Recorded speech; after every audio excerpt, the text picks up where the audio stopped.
Today I'm in London, and the reason that I'm in London is because I have a meeting with a big investment bank on the 12th of September.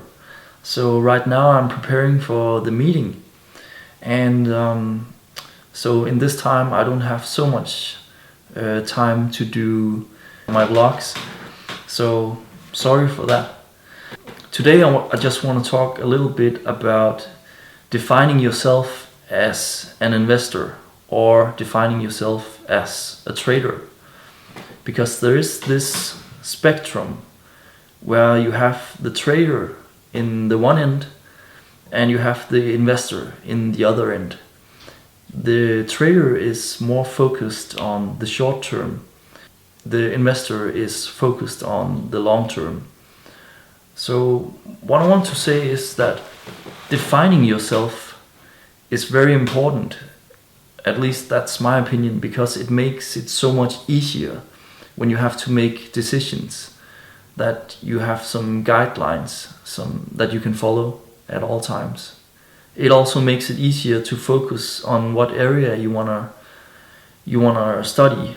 For example, do you want to study trading or do you want to study investments? And I just want to give you Graham's definition of investments, because it tells you very clearly the distinction between investment and speculation. An investment operation is one which, upon thorough analysis, promises safety of principal and an adequate return. Operations not meeting these requirements are speculative.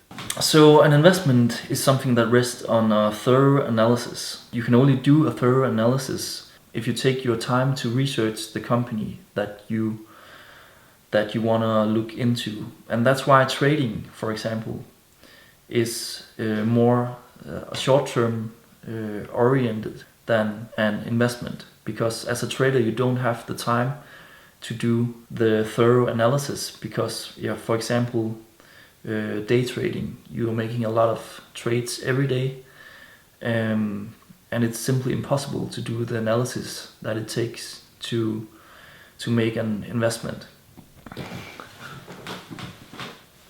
Another thing that helped me define myself as an investor was to kind of look at what the big investors through our time how they have done it and what approach they have used, and find the approach that sort of matches your ambition and your personality as well.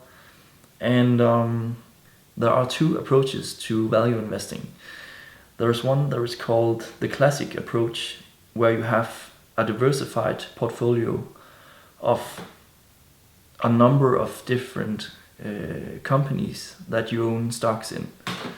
For example, maybe 10 positions or so.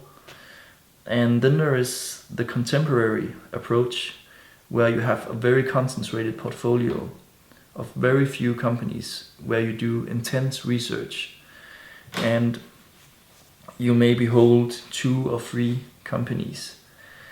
That approach fits my ambition and it fits my personality, because I really like to go in depth with my research on 1 or 2 or 3 companies.